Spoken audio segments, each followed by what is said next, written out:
Hello दोस्तों, आपका educational solution channel पर आप सभी का स्वागत है। और देखो, मैं आपको आज मैथ की क्लास लूंगा। ठीक है, तो देखो, अब मैथ में सबसे पहले अपन क्या पढ़ेंगे, उन प्रश्नावली पर चर्चा करेंगे जो प्रश्नावली आपके एग्जाम में ज्यादा अंकों की आती है। जैसे इसी प्रकार से आपके पास एक प्रश्नावली है सांख्यिकी। कौन सी? सांख्यिकी प्रश्नावली है, और 13वीं नंबर की प्रश्नावली है और 13 अंकों की प्रश्नावली है। तो देखो, इसमें क्या क्या दे रखा है और उन सभी चीजों पर अपन बात करेंगे। तो देखो, इधर से सबसे पहले इसमें आता है, क्या आता है? माध्य। क्या आता है? माध्य। और देखो, इसमें माध्य का दूसरा नाम होता है एक औसत। औसत होता है। ठीक है, अब देखो, माध्य या औसत निकालने का फॉर्मूला क्या होता है? सबसे पहले तो ये देखो, ये होता है राशियों का योगफल। राशियों का योगफल बटे राशियों की संख्या बटे राशियों की संख्या। अब देखो, इसको कैसे यूज करेंगे अपन इस फॉर्मूले को। देखो, आप है ना, मैं आपको एक एग्जांपल देता हूं। जैसे कि देखो, मान लो कि कोई 5 फ्रेंड थे। ठीक है, और वो किसी जगह पर घूमने के लिए जाते हैं। और वो घूमने के लिए जाते हैं ना, तो एक विचार करते हैं स्टार्टिंग में कि जो अपना जो पैसा खर्च होगा वो पैसा सभी में बराबर बराबर बटेगा। ये नियम ये चीज लेके चलते हैं वो, और वो घूमने निकल जाते हैं। तो देखो, क्या करा कि जो पहले फ्रेंड ने ना 100 रुपए खर्च कर दिया। ठीक है, इसी प्रकार से दूसरे फ्रेंड ने आपके 90 रुपए खर्च करे। इसी प्रकार से आपके तीसरे फ्रेंड ने 80 रुपए, और चौथे फ्रेंड ने 70 रुपए, और आपके पांचवें फ्रेंड ने 60 रुपए खर्च कर दिए। तो इनका माध्य ज्ञात कीजिए। तो माध्य ज्ञात करो। अब देखो, ऐसा क्वेश्चन आएगा आपके एग्जाम में। ठीक है, तो इसका माध्य ज्ञात करना है। तो देखो, इसको कैसे करोगे आप कैसे करोगे? सबसे पहले क्या करना, आप है ना माध्य का फॉर्मूला लगाना। ठीक है, तो मैंने लिखा कि माध्य बराबर ये होता है राशियों का योगफल बटे राशियों की संख्या। अब देखो, अब मेरे को क्या करना है कि राशियां कौन कौन सी राशियां थी, कितने दोस्त थे, कितने रुपए खर्च करे थे। ठीक है, तो देखो, राशि कौन सी आपके पास? एक ये और एक ये और एक ये और एक ये। तो इन सबका क्या करना है? योग का मतलब होता है इन सबको जोड़ना है। तो मैंने क्या करा है कि 100 को जोड़ दिया, 90 को भी जोड़ा, 80 को भी जोड़ा, और 70 को भी जोड़ा, और मैंने क्या करा? 60 को भी जोड़ा। और इसमें मैंने क्या करा? राशियों की संख्या कितनी संख्या ये देखो, 1 संख्या, 2 संख्या, 3 संख्या, 4 संख्या और 5 संख्या। जितनी संख्या है उतने से भाग कर दो। अब देखो, इधर से मैं क्या करता हूँ, सबको जोड़ता हूं, तो मेरे पास आता है 400। 400 में मैं भाग करता हूं 5 का, तो आपके पास आता है 80। जो सभी दोस्त है ना, कितने कितने रुपए आपस में खर्च करेंगे, 80 रुपए खर्च करेंगे। ठीक है, कितने रुपए? सभी में 80 रुपए, सभी के बराबर बराबर इक्वल रुपए आएंगे। तो ऐसे आप है ना माध्य निकाल सकते हो। अब इसी प्रकार से अगर आपको समझ में आया है तो आप है ना, मैं अब आपको क्वेश्चन देता हूं। ठीक है, इसी प्रकार से तो आपको क्या करना है? माध्य ज्ञात करना है। तो आप है ना इस प्रकार से कोई आंकड़े लिख लो। तो मैंने देखो इधर से कुछ आंकड़े दिए से 70, 50, 40, और इधर से 30, और इधर से 20। तो मैंने 1 2 3 4 5 5 फ्रेंड गए। ठीक है, और घूमने के लिए, और इतने इतने रुपए खर्च कर दिए। तो माध्य ज्ञात करो। अब इन सब का क्या करना है? आपको माध्य बताना है। और आपको है ना ये क्वेश्चन का जो आंसर है ना, कमेंट्स में बताना है कि कितना आंसर आ रहा है। माध्य ज्ञात करने की विधियां। कितनी विधियां हैं आपके? 3 विधियां हैं। आपकी कितनी विधियां हैं? 3 विधियां हैं। और उसमें आपके पास पहली विधि आती है, पहली विधि या पहला मेथड क्या बोलते हैं माध्य ज्ञात करने की? यह होता है आपके पास प्रत्यक्ष विधि, या प्रत्यक्ष माध्य बोल दो। आप प्रत्यक्ष माध्य बोल दो, और इसी को आप x बार के द्वारा दर्शाया जाता है। अब देखो, इधर से इसकी जो माध्य ज्ञात करने का फॉर्मूला होता है आपके पास, sigma fi xi upon sigma fi। इसी प्रकार से आपके पास दूसरी विधि होती है आपके पास कल्पित माध्य या कल्पित विधि। कल्पित विधि, इसको आप x बाहर से लिख सकते हो बराबर a plus sigma f i d i upon sigma f आई, और आपके पास यहाँ पे यानी डी आई कैसे निकालोगे आप, एक्स आई माइनस का ए, यानी डी आई निकालने का फॉर्मूला क्या होता है आपके पास, डी आई बराबर एक्स आई माइनस का ए। अब इसी प्रकार से आपके पास जो थर्ड विधि होती है माध्य ज्ञात करने के लिए, तो वो होता है, आप बोल सकते हो इसको पद या पद, ठीक है, उसको बोल सकते हो पद या पद विचलन विधि, विचलन विधि। अब देखो विधि, अब इसको भी आप है ना जो x बार बराबर के द्वारा निरूपित कर सकते हो। तो देखो जैसे इसका फॉर्मूला होता है आपके पास a plus sigma f I you I upon sigma f I into H.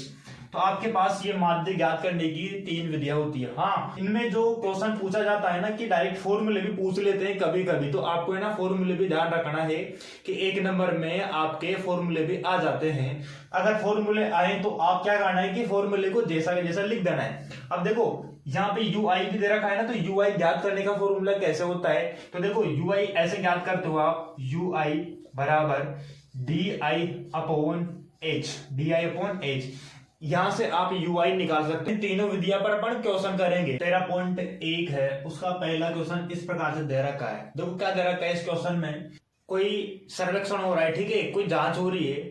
अब उस जांच में क्या हो रहा है कि विद्यार्थी है ना, उन सबको विद्यार्थियों को ऐसा बोला जाता है कि जो आपको है ना सभी घरों के अंदर जाके आना है कि कितने कितने पौधे लग रखे हैं, और सभी विद्यार्थी जाके आते हैं तो उसमें पौधों की संख्या का जो माध्य आएगा ना वो बताना है आपको, ठीक है। और आपको क्वेश्चन में ऐसे भी बोल रखा है कि जो घरों की संख्या है ना आपके पास कितनी है, 20 दे रखी है।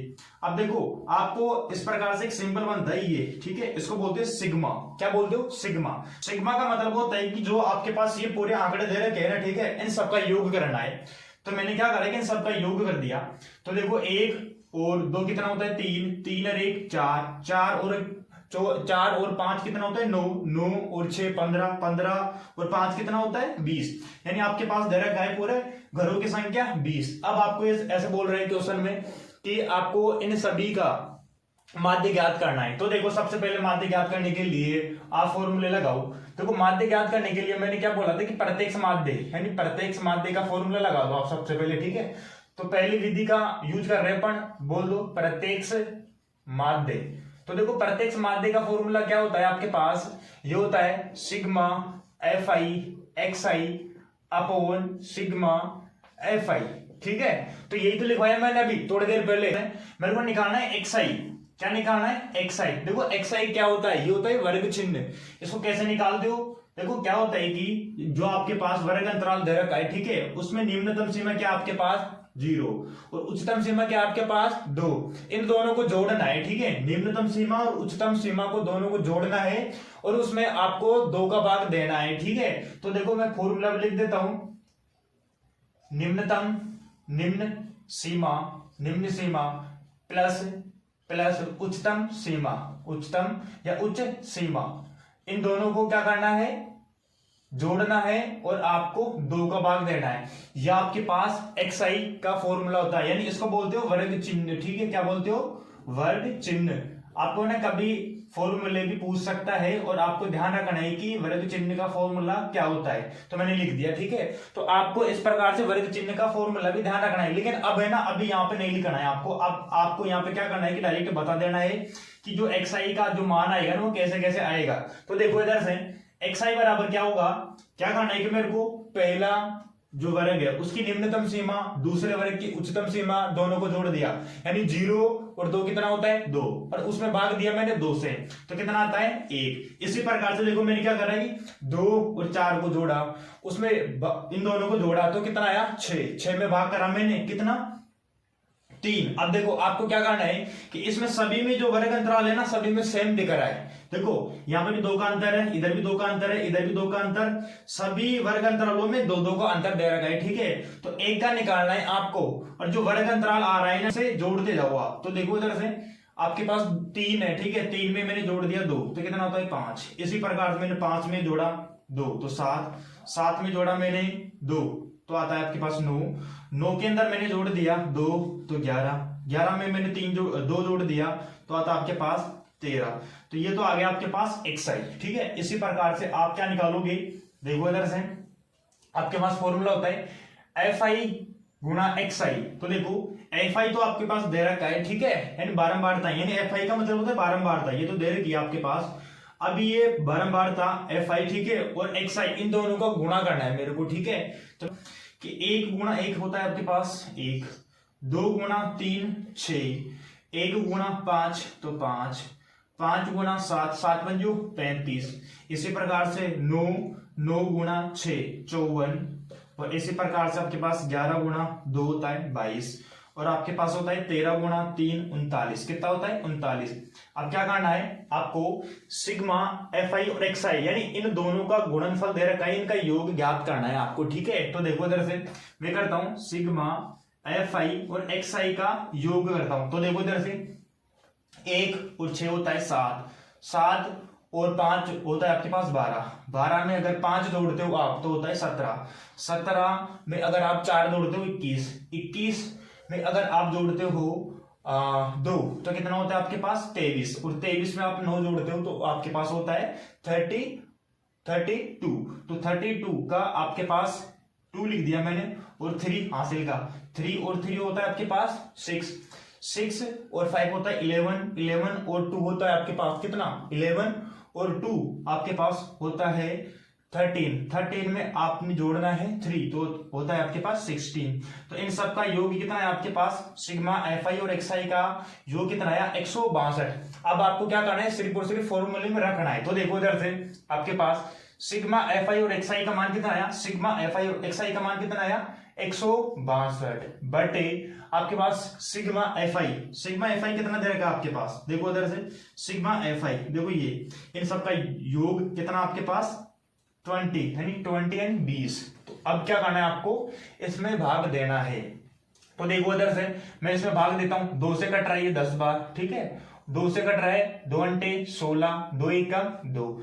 अब मेरे पास आता है 81/10। अब देखो इधर से आपको क्या पता होगा कि 10 का नियम क्या होता है कि कोई भी संख्या में भाग देने का क्या होता है कि आपके पास एक अंक, यानी 1 के बाद में जितने जीरो आए तो पीछे से आपको क्या करना है कि जितने जीरो आ रहे हैं ना उतने अंकों के बाद में दशमलव लगाना है। तो आपके पास 1 जीरो आ रहा है ना तो पीछे से 1 अंक के बाद में दशमलव लगा दो आप। तो देखो मैंने 1 अंक लिखा, ठीक है, अब दशमलव लगा दिया मैंने, अब लिखा उसके बाद में 8, ठीक है, तो मैंने क्या कर दिया, भाग कर दिया इसमें, ठीक है। जो 10 का मेथड होता है, 10 का जो विभाजिता का नियम होता है ना भाग करने का, तो उससे आप डायरेक्ट कर सकते हो।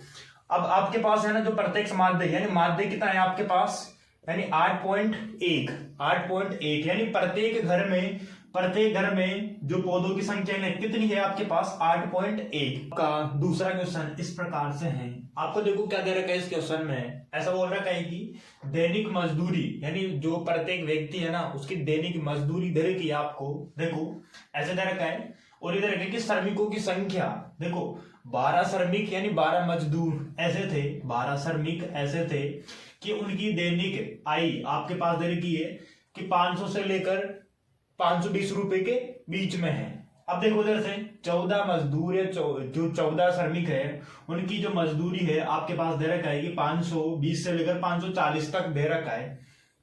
इसी प्रकार से आपको दे रखा है कि जो 8 मजदूर है यानी 8 श्रमिक है उनकी जो एक दिन का वेतन दे रखा है कि 540 से लेकर 560 के बीच में। इसी प्रकार से आपको दे रखा है कि 6 मजदूर यानी 6 श्रमिकों की जो वेतन है 560 से लेकर 580 रुपए दे रखा है। इसी प्रकार से आपको दे रखा है कि श्रमिकों की संख्या हो जाए 10 तो उसके जो प्रत्येक दिन का वेतन 580 से लेकर 600 रुपए के बीच में आ जाए। तो ऐसा बोल रहा है कि आपको इस क्वेश्चन में कि इन मजदूरी जो लग रही है ना, प्रत्येक जो प्रतिदिन मजदूरी लग रही है उसका आपको क्या निकालना है, माध्य ज्ञात करना है। अब देखो माध्य निकालने का मैंने आपको पहले भी फॉर्मूला लिखवा चुका, ठीक है।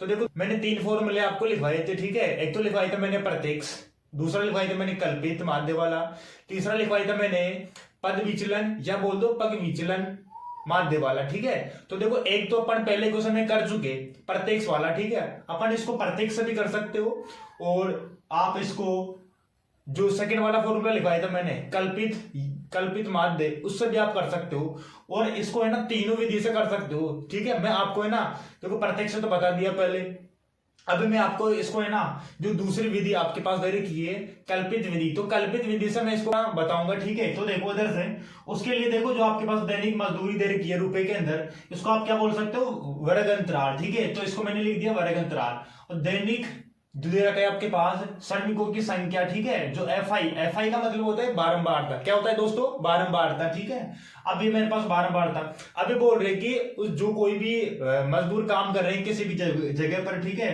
तो उन मजदूरों की संख्या दे रही है आपके पास, कितनी दे रही है 50 यानी 50। तो देखो इन सब का योग करते हो आप। ठीक है, इन सब का क्या करते हो, योग। तो योग के लिए ये सिंबल प्रयोग करना है आपको, तो इसका मतलब होता है योग। इसको क्या बोलते हो आप, कमेंट में बताइए क्या बोलते हैं इसको, सिग्मा। ठीक है, तो देखो इधर से इसको बोल दिया एफ आई, यानी किसका, यानी इस बारंबारता का योग करते हो तो आपके पास कितना दे रखा है ये 50, और इसको जोड़ते हो ना आप तब भी आपके पास कितना आएंगे 50 आएंगे। ठीक है, अब देखो इधर से सबसे पहले आपको क्या निकालना है, एक्स आई। तो प्रथम वर्ग है, ठीक है, प्रथम वर्ग की निम्नतम सीमा और दूसरे वर्ग जो प्रथम वर्ग की उच्चतम सीमा। ठीक है, इन दोनों को क्या करना है, जोड़ना है। ठीक है, प्रथम वर्ग की निम्नतम सीमा और उच्चतम सीमा दोनों को जोड़ दो, 500 और 520 को जोड़ते हो तो आपके पास आता है 1020।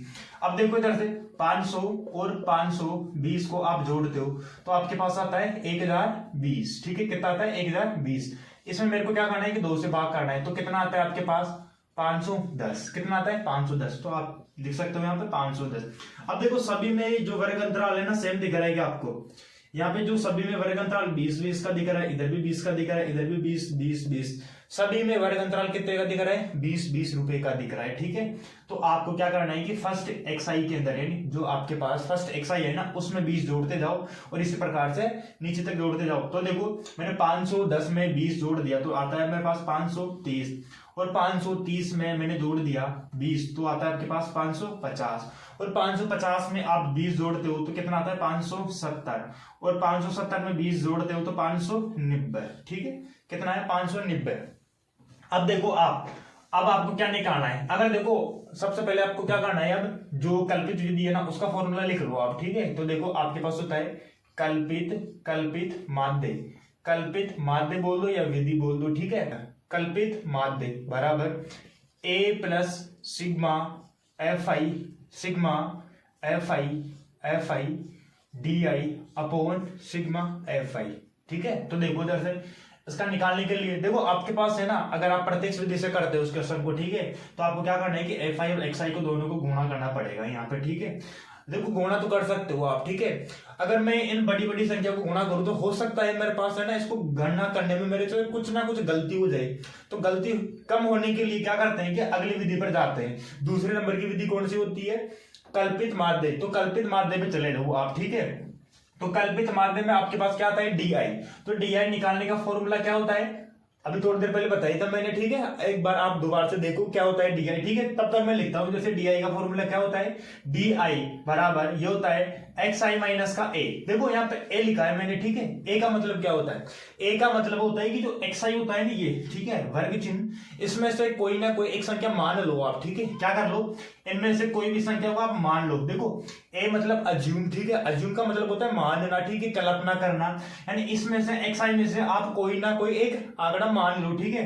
तो आपको है ना कैलकुलेशन को इजी बनाने के लिए क्या करना है कि इधर से और इधर से 2 संख्या को छोड़ दिया मैंने। ठीक है, तो बीच में क्या संख्या बची आपके पास 550, तो मैंने क्या कर लिया कि ए का मान, यानी ए का मान कितना मान लिया मैंने 550 मान लिया। ठीक है, अब आपको क्या करना है कि डी आई का मान निकालना है। तो देखो इधर से आपके पास एक्स आई, यानी एक्स आई आपके पास ये ले लो पहले एक्स आई। ठीक है, 510 के अंदर से कितना जाएगा 550, तो आपके पास आता है माइनस के 40, और 530 में से 550 गया तो माइनस का आपके पास आएगा 20। इसी प्रकार से आपके पास देखो 550 में से 550 गया तो 0, 570 में से 550 गया तो आपके पास आता है प्लस का 20, 590 में से 550 गया तो आपके पास आता है प्लस के 40। ठीक है, ये घटाने तो शायद आपको आता होगा। ठीक है, और मैं उम्मीद करता हूं कि आपको आता है। ठीक है, अब देखो इधर से अब मेरे पास क्या आ गया डी आई। ठीक है, और मेरे पास क्या आ गया एफ आई। तो देखो इधर से मैं क्या करता हूं कि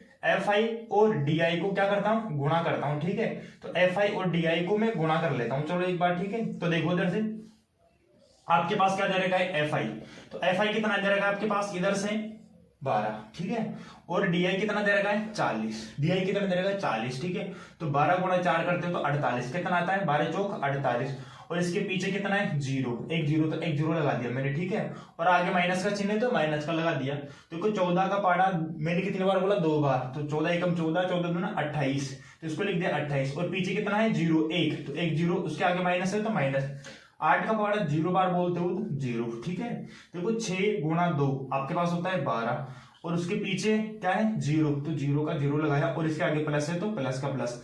अब देखो 10 गुणा आपको करना है कितना 4, तो आपके पास होता है 10 गुणा 4 40, ठीक है, और उसके पीछे 0 है तो 0 का 0 लगा दिया मैंने, इसके आगे प्लस है तो प्लस का प्लस। आपको क्या करना है कि जो आपके पास माइनस वाली संख्या है ना उन सबको जोड़ना है, ठीक है, तो देखो इधर से 0 और 0 0 होता है, ठीक है, और 8 कितना होता है 16, 16 की 6, आंसर लगी 1 और 4 कितना होता है 5 और 2 होता है आपके पास 7, कितना होता है 7, तो माइनस के कितने आ गए आपके पास ये 760, ठीक है। इसी प्रकार से आपके पास प्लस की कितना आ रही है 0 और 0 कितना होता है 0, ठीक है, 2 और 0 2, और आपके पास 1 और 4 कितना होता है 5, ठीक है। अब आपको क्या करना है कि माइनस के 760 में से 520 को घटाना है, ठीक है, तो देखो इधर से आप कैसे घटाओगे, इसको ऐसे करके घटा दो आप, ठीक है, तो देखो इधर से 0 से 0 गया, ठीक है, यानी 0 में से 0 गए तो 0 तो बचेगा।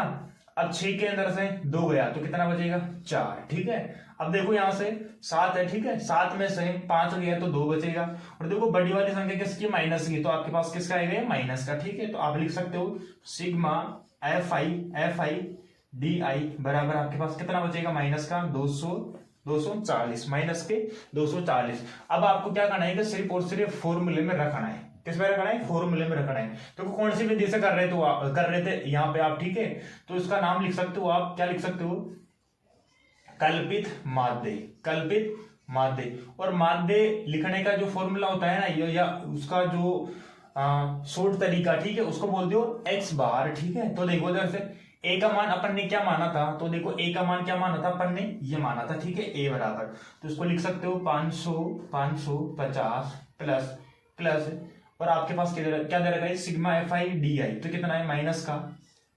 240 बटे आपके पास कितना आया सिग्मा एफ आई, तो सिग्मा एफ आई कितना है आपके पास 50, तो आप लिख सकते हो इधर से 50, ठीक है।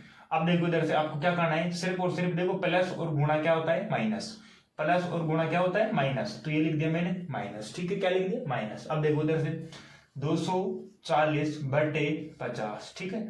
अब इन दोनों को 0 से काट दिया मैंने, ठीक है, 0 को 0 से काट दिया। अब आपके पास बचता है 550 माइनस, ठीक है। अब देखो आपको भाग करना है, 5 का पहाड़ा देखो 5 एकम 5, ठीक है, 5 एकम 5, ठीक है, तो 5 का पहाड़ा बोल दिया मैंने 4 बार, ठीक है, 4 बार बोला तो 5 चौक 20, कितना है 20। अब 24 में से 20 गया तो कितना बचेगा, सोचो दी आप एक बार, तो आपके पास बचेगा कितना 4, ठीक है। अब मैंने क्या करा दशमलव लगा दिया, अब दशमलव लगा दिया तो इसका मतलब हुआ 4 के आगे क्या लग गया 0, ठीक है। अब 0 मतलब कितना हुआ 40, अब 5 का पार्ट कितनी बार बोलूं मैं 5 अंटे 40, कितनी बार 5 अंटे 40, ठीक है। अब 40 यानी भाग पूरा चले गया, ठीक है आपके पास। अब देखो आपको क्या करना है इसको घटाना है, ठीक है, यानी 540 में से 540 अपने 550 में से आपको क्या करना है कि 4.8 को घटाना है, ठीक है। तो देखो इधर से आप क्या करो इसको घटाओ, तो देखो आपके पास कितना बचेगा, ये इधर से घटा लो आप एक बार, देखो आप सब, ये मैंने क्या करा इधर से दशमलव लगा दिया इधर से, और दशमलव और इधर से 8 और इधर से 4, ठीक है। अब बताओ कि आप कि 0 में से 8 जाता है क्या, नहीं जाता है, ठीक है। अब नहीं जाता नहीं तो क्या करते हैं कि इससे उधार लेते हैं, तो इसके पास भी नहीं है, ठीक है, ये तो ये खुद भिखारी है पहले से ही, ठीक है। अब देखो क्या करेंगे, इसको इधर से उधार लेंगे, ठीक है। अगर इससे उधार लेंगे अपन तो कितना है 5 में से एक उधार लेगा, ठीक है, तो ये इसके पास बचेगा 4 और इसके पास हो जाएगा 10, ठीक है। अब ये इसको देगा, इसके पास हो जाएगा 9 और इसके पास हो जाएगा 10। अब बताओ कि 10 में से 8 गया तो कितना बचेगा 2, दशमलव बताओ 9 में से गया आपके पास 4, ठीक है, तो कितना बचेगा 9 में से 4 गया तो 5, और इधर से क्या बचेगा आपके पास 4 और इधर से कितना बचेगा 5, ठीक है। तो आपके पास कितना बचेगा आपके पास 5 4 5 दशमलव 2, ठीक है, यह आपके पास क्या आ जाएगा माध्य। 13.1 में 2 क्वेश्चन हो गए, ठीक है। तो अब आपको है ना तीसरा क्वेश्चन इस प्रकार से दे रखा है, ठीक है। तो देखो तीसरा क्वेश्चन में क्या दे रखा है, दैनिक जेब भत्ता दे रखा है, ठीक है, रुपए दे रखा है इसमें कि 12 से 13, 13 से 15, 15 से 17, 17 से 19, 19 से 21, 21 से 23, 23 से 25 दे रखा है, ठीक है। इसी प्रकार से दे रखा है कि बच्चों की संख्या 7, 6, 9, 13, F 5 और 4, ठीक है। अब आपको दे रखा है कि माध्य जेब खर्च, यानी आपको क्या दे रखा है कि माध्य जेब खर्च दे रखा है, ठीक है। क्या दे रखा है कि आपको माध्य ज्ञात, यानी माध्य तो पहले से दे रखा था, ठीक है। और आपको क्या निकालना है, आपकी बार F, क्या निकालना है, F मतलब ये वाली संख्या बतानी है F, यानी यहाँ पे कितना नंबर आएगा, ठीक है। यानी यहाँ पे कौन सी संख्या आएगी, तो आपको पहले से दे रखा है कि माध्य तो कितना है, 18 रुपए है, माध्य कितना है, 18 रुपए है। तो अब आपको F बताना है, ठीक है। तो देखो पहले आपने जो 2 क्वेश्चन करे थे, ठीक है, उसी क्वेश्चन की तरह करेंगे अपन, ठीक है। मेथड वही रहेगा और तरीका भी, ठीक है, मेथड या तरीका बोल सकते हो, दोनों आप कोई सा भी, ठीक है। तो आपका तरीका तो वही रहेगा, ठीक है। अब देखो कैसे करना है, आपको ध्यान रखना है, कभी भी आप माध्य निकालो, ठीक है, कभी भी आप माध्य निकालो तो आपको पता है कि xi कैसे निकालते हैं, ठीक है। तो सबसे पहले क्या करते हो, xi निकाल दो, क्या निकालते हो, xi, ठीक है। अब मेरे को क्या करना है कि xi निकालना है, तो देखो xi कैसे निकालते हो आप, कि xi कैसे निकालते हो, जो भी वर्ग अंतराल दे रखा है, ठीक है, क्या दे रखा है आपको, जो भी वर्ग अंतराल दे रखा है, ठीक है, वर्ग अंतराल को क्या करना है, निम्नतम सीमा प्लस उच्चतम सीमा बटे 2। तो निम्नतम सीमा क्या आपके पास वर्ग अंतराल की 11 और उच्चतम सीमा आपके पास है 13, इन दोनों को जोड़ते हो तो आपके पास होता है 24 यानी 24। 24 में आपको भाग देना है 2 का, तो कितना आता है आपके पास 12, ठीक है, कितना आता है 12। देखो इसका एक तरीका और है, देखो मैं आपको बताता हूं, देखो कौन सा तरीका है। देखो आपको है ना 11 और 13 के बीच में बताओ कौन सी संख्या है, ऐसी बताओ संख्या। देखो 11 और 13 के बीच में 12 ही तो आएगी, ठीक है।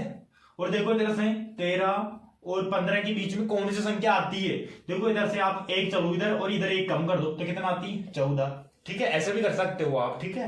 और देखो 15 और 17 के बीच में कौन सी संख्या आएगी, इधर से 15 से एक आगे चलो तो कितना आएगी 16, 17 से एक कम करो तो कितना आएगी 16, ठीक है। तो यहाँ पे भी 16 आ गए, ठीक है। देखो 17 और 19 के बीच में कौन सी संख्या आएगी आपके पास, ठीक है। तो देखो इधर से 17 से एक आगे चला 18, 19 से एक कम करा तो कितना आता है 18, ठीक है। तो इसको लिख दिया मैंने 18।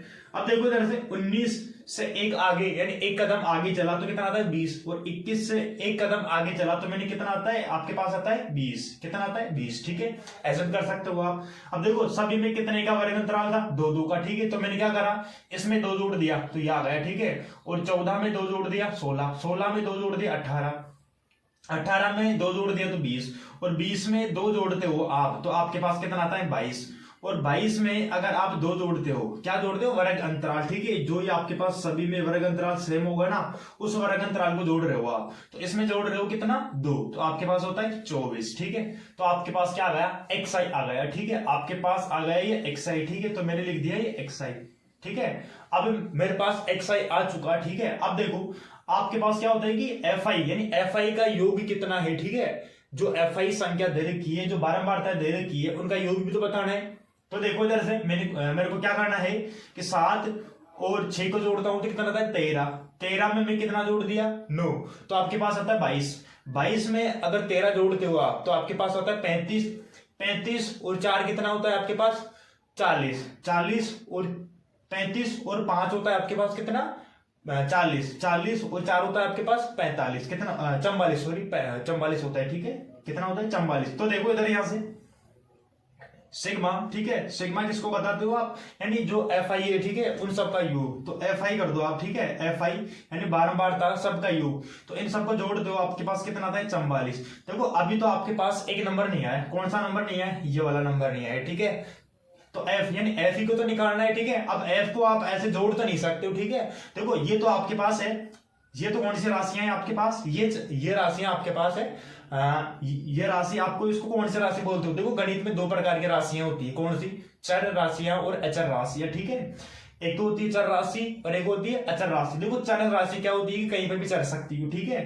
देखो चर राशि होती है कहीं पे भी चढ़ सकती हो, तो चर राशि उसको बोलते हो जो ए बी सी, ठीक है। इस प्रकार की जो राशि आती है ना चर राशि, देखो ये इसको बोलते हो चर राशि, इसको बोलते हो अचर राशि। कौन सी राशि? अचर राशि। तो देखो आपके पास अचर राशि होती है, इसका मान तो फिक्स होता है, लेकिन जो आपके पास चर राशि होती है ना उसका मान फिक्स नहीं होता है आपके पास, ठीक है। तो आप है ना इसकी जगह पे कुछ नहीं जोड़ सकते हो अभी, तो अब इसी का तो मान निकालना है आपको, ठीक है। तो मैंने क्या कर दिया, इसको प्लस का एफ कर दिया मैंने, ठीक है। कितना कर दिया? एफ का एफ। अब देखो इधर से आपको क्या करना है, यहां से आपको बताना है कि एफ का मान बताना है। तो वापस देखो इधर से, अगर मैं देखो प्रत्यक्ष विधि लगाता हूं तो प्रत्यक्ष विधि का फॉर्मूला क्या होता है? सिग्मा एफ आई एक्स आई बटे सिग्मा एफ आई, ठीक है। अब देखो इन दोनों का गुणा करूंगा मैं, ठीक है। इन दोनों का गुणा करता हूं मैं, तो देखो ये थोड़ा बड़ा नंबर आ रहा है, ठीक है। तो मैं क्या कर लेता हूं कि इससे अगले वाली विधि पे जाते हो।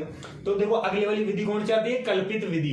तो कल्पित विधि का फॉर्मूला क्या होता है? देखो कल्पित विधि का फॉर्मूला होता है आपके पास, इसको आप लिख सकते हो, यानी माध्य निकालने का फॉर्मूला, ठीक है। कौन सा? कल्पित माध्य का। तो ये होता है आपके पास बराबर, ये दे रखा है a plus sigma f i d i upon sigma f i, ठीक है। Sigma f i. अब देखो यहां से ये कौन सी विधि से कर रहे हो? अपन कर रहे हैं कल्पित विधि से, तो इसको आप लिख सकते हो कल्पित माध्य, ठीक है। अब देखो यहां से, अब आपको क्या करना है कि सबसे पहले तो डी आई निकालना है, ठीक है। तो देखो डी आई का फॉर्मूला क्या होता है निकालने के लिए? एक्स आई माइनस का ए। अब आपको क्या करना है कि एक्स आई में से, यानी एक्स आई में से ए को बनाना है, ठीक है। तो देखो एक्स आई में से कोई भी संख्या को आप क्या कर लो, ए को मान लो, ठीक है। तो देखो मैंने क्या कर लिया, इधर से 2 नंबर छोड़ दिया और इधर से 2 नंबर छोड़ दिया, ठीक है। और इधर से एक नंबर छोड़ा, इधर से एक नंबर छोड़ा, ठीक है। तो मैं क्या कर लेता हूं कि 18, इसको क्या मान लिया? ए। देखो ए फॉर होता है अज्यूम, ठीक है। क्या होता है? ए फॉर अज्यूम मतलब मान लिया, ठीक है। किस में से मान लिया मैंने? एक्स आई में से मान लिया मैंने, ठीक है। अब देखो यहां से आपको क्या करना है कि ए की जगह कितना रखना है? 18, ठीक है। अब देखो 12 में से 18 जाएगा तो कितना बचेगा? 6 बचेगा। लेकिन देखो माइनस की संख्या बढ़ी है ना, तो माइनस का बचेगा आपके पास, कितना बचेगा? माइनस का 6। इसी प्रकार से आपके पास बताओ कि 14 में से 18 गए तो कितना बचेगा? माइनस के 4। अब बताओ कि 16 में से 18 गए तो कितना बचेगा आपके पास? बचेगा माइनस का 2, ठीक है। अब 18 में से 18 जाएगा तो कितना बचेगा? 2। 20 में से 18 गया तो 2। 22 में से 18 गए तो आपके पास कितना बचेगा? प्लस का 4, ठीक है। अब देखो 24 में से 18 गए तो प्लस का 6, कितना बचेगा? प्लस का 6। अब देखो यहां से आपको क्या बताना है? सिग्मा एफ आई और डी आई। देखो एफ आई तो आपके पास ये है पूरा, ठीक है। और डी आई कौन सा आपके पास ये है, बस इन दोनों को गुणा ही तो करना है। अब तो देखो इधर से मैं लिख दिया एफ आई और डी आई, ठीक है। अब देखो यहां से आप, ये तो आपके पास हो गया एफ आई, ये हो गया आपके पास डी आई। अब देखो इन दोनों को नंबरों को गुणा करना है मेरे को, ठीक है। तो देखो इधर से 7 गुणा 6 कितना होता है? 7 गुणा 6 यानी 7 6 42, ठीक है। इसके आगे माइनस का है तो माइनस का लगा दिया मैंने, ठीक है। अब देखो यहां से 4 गुणा 6 कितना होता है? 4 का पहाड़ा बोल दिया मैंने 6 बार, 24। इसके आगे माइनस का है तो माइनस का लगा दिया, ठीक है। 2 गुणा 9 कितना होता है? 18। 18 का 18 लिख दिया मैंने। इसके आगे माइनस का है तो माइनस का लगा दिया मैंने, ठीक है। 0 गुणा 13 कितना होता है? 0। 2 गुणा f कितना होता है? 2f। कितना होता है? 2f या 2f। अब देखो 4 गुणा 5 कितना होता है आपके पास? 20। कितना होता है? 20, ठीक है। अब देखो 4 गुणा 6 आपके पास होता है 24। कितना होता है? 24। अब देखो आपको क्या करना है? बस इनको जोड़ना है, ठीक है। अब क्या करना है? इनको जोड़ना है। तो देखो इधर से माइनस वाली संख्या को मैं सभी को एक साथ जोड़ के बता देता हूं, ठीक है। अब देखो 2 और 4 कितना होता है? 6 में जोड़ दिया मैंने 8 को तो कितना होता है? 14। 14 की 4 आंसर लगी 1 और 4 कितना होता है? 5, ठीक है। 5 में जोड़ दिया मैंने 2, 7 रे कितना होता है? 8, ठीक है। तो ये जोड़ दिया 8। और देखो ये भी माइनस की, ये भी संख्या माइनस की, सभी संख्या तीनों है ना, तीनों संख्या किसकी? माइनस की। तो माइनस की जोड़ा है ना तो मैंने, तो ये कितना आएगा? पूरा माइनस का आएगा। माइनस का कितने आएगा? 84, ठीक है। अब देखो मैं क्या करता हूं, इनको भी जोड़ लेता हूं, ठीक है। इन तीनों नंबरों को जोड़ लेता हूं। अभी मैंने क्या बोला था कि चर राशि और अचर राशि को कैसे जोड़ते हो? देखो पहले जो आपके पास दे रखी है ना चर राशि, ठीक है, जो आपके पास सॉरी अचर राशि दे रखी है ना ये वाली, ठीक है, ये दोनों, ठीक है। इन दोनों को जोड़ दो आप। तो देखो 0 और 4 कितना होता है? 4, ठीक। 2 और 2 कितना होता है? आपके पास होता है 4, ठीक है। अब देखो आपके पास एक तो है चर संख्या और एक आपके पास है अचर संख्या। अब दोनों को जोड़ते हो तो कैसे जोड़ते हो कि दोनों को अलग अलग जोड़ते हो, ठीक है। तो देखो आपके पास अचर संख्या तो जुड़ गई, ठीक है। अब चर संख्या को जोड़ेंगे 2f, यानी ये भी अलग संख्या है, इसमें नहीं जुड़ सकती है क्योंकि इस f का मान ही तो अपन को निकालना है कि f का मान क्या है, ठीक है। तो देखो इधर से अब क्या करना है आपको, यहाँ से 44 में से आपको क्या करना है कि 84 को हटाना है, ठीक है, यानी घटाना है। तो देखो यहाँ से क्या करते हैं, अब सिग्मा एफ आई और डी आई, सिग्मा एफ आई और डी आई। अब क्या करना है, सिग्मा का मतलब क्या होता है कि जो इन सभी नंबर लिख रखे, जो सभी नंबर लिख रखे हैं ना, इन सब का क्या करेंगे, योग।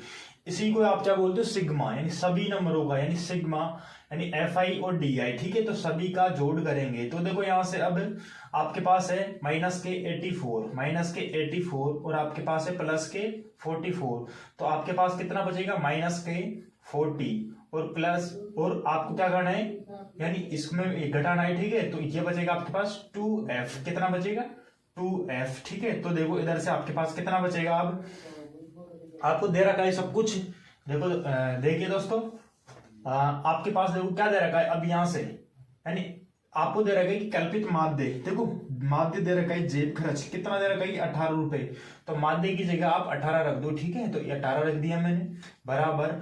और ए का मान अपन ने कितना माने थे, देखो ए का मान भी 18 मान चुके पहले, तो 18 रख दो आप, प्लस, ठीक है। अब देखो यहां से आपको और क्या दे रखा है, देखो यहां से आपको दे रखा है कि सिग्मा एफ आई डी आई। तो देखो सिग्मा एफ आई डी आई का मान कितना आ रहा है, माइनस के 40 प्लस 2f। तो देखो यहां से रख दो आप माइनस के 40 प्लस 2f अपॉन आपको दे रखा है सिग्मा एफ आई। देखो इधर से सिग्मा एफ आई बराबर 44 प्लस f, ठीक है। तो ये रख दो 44 प्लस f, ठीक है। अब देखो आपको क्या करना है, इसको हल करना है। तो देखो कैसे करेंगे हल इसको, ये 18 इधर जाएगा, ठीक है। तो इसका क्या करेंगे, पक्षांतरण, ठीक है। तो ये 18 इधर जाएगा, तो 18 ये तो प्लस का था पहले से, ठीक है। अगर इसका पक्षांतरण करेंगे यानी इसको बाएं तरफ लेके जाएंगे, तो 18 प्लस का था तो ये आपके पास हो जाएगा माइनस का, ठीक है। अब देखो यहां से आपके पास क्या बचेगा, माइनस के 40 प्लस 2f अपॉन ये बचेगा आपके पास 44 प्लस f, क्या बचेगा 44 प्लस f। अब बताओ मेरे को 18 रुपए में से 18 रुपए गए तो कितना रुपए बचेगा, तो आप बोलोगे कि 0 रुपए बचेगा, ठीक है। अब देखो आपके पास क्या आएगा, माइनस के 40 plus 2f upon 44 plus f। अब देखो आपको पता है कि कोई भी संख्या होती है, ठीक है, उसके नीचे कुछ भी नहीं होता है नीचे, ठीक है, हर के अंदर कुछ भी नहीं होता है। तो आप क्या मान सकते हो, 1, क्या मान सकते हो 1। अब क्या करना है आपको, क्रॉस गुणा यानी वज्र गुणा, ठीक है। तो आपको क्या करना है, नीचे वाली संख्या को ऊपर से गुणा कर दो और जो ऊपर वाली संख्या है उसको नीचे वाली संख्या से गुणा कर दो, ठीक है। अब देखो आपको 0 को गुणा करना है इस पूरी संख्या के साथ, ठीक है। तो 0 गुणा आपको लिखना है 44 प्लस f बराबर, और 1 को गुणा करना है इसके साथ, माइनस के 40 प्लस 2f, ठीक है। अब देखो यहां से 0 गुणा ये, ठीक है, 0 गुणा पूरा ब्रैकेट, तो आपके पास क्या हो जाएगा 0, ठीक है। अब देखो इधर से बराबर 1 गुणा ये ब्रैकेट पूरा, ठीक है, यानी माइनस के 40 प्लस 2f। तो देखो यहां से आपके पास क्या आएगा, जो अंदर में जो ब्रैकेट दे रखा है ना वो पूरा नंबर आ जाएगा, ठीक है। तो वो लिख दिया मैंने। अब देखो आपके पास यहाँ पे क्या है, माइनस का दे रखा है, ठीक है। देखो ये माइनस का दे रखा है 40 और प्लस दे रखा है 2f। अब आपको क्या करना है कि चर और अचर संख्या यानी आपको अलग अलग करना है, ठीक है। इनको देखो आपके पास क्या है, चर संख्या ये और अचर संख्या ये। तो ये आपके पास दे रखा है कि माइनस का, ठीक है। तो इधर जाएगा तो पक्षांतरण करेंगे इसका, ये आपके पास हो जाएगा प्लस का 40 बराबर, और ये कितना जाएगा आपके पास 2f, कितना जाएगा दोस्तों 2f। अब देखो ये दोनों गुणा में है, ठीक है, यानी 2 और f यानी चर और अचर संख्या आपके पास गुणा में होती है, तो इसका पक्षांतरण करेंगे, ठीक है। यानी जो गुणा में होती है संख्या वो भाग में चले जाती है, तो 40/2 यानी गुणा वाली संख्या किस में चली जाती है, भाग में। जब आपके पास चर और अचर संख्या गुणा में होती है तब। तो देखो आपके पास f, तो आप इसमें भाग करेंगे तो कितना आएगा 20, f बराबर कितना जाएगा 20। इसका मतलब ये हो गया आपके पास कि f का मान कितना गया 20। देखो f का मान कितना गया आपके पास 20, यानी f का मान आपके पास कितना गया 20। तो देखो आपको यही तो पूछ रहा था कि क्वेश्चन के अंदर f ज्ञात कीजिए, f ज्ञात कीजिए, ठीक है। तो आपके पास आंसर कितना जाएगा 20, तो इसका आंसर कितना जाएगा आपको 20।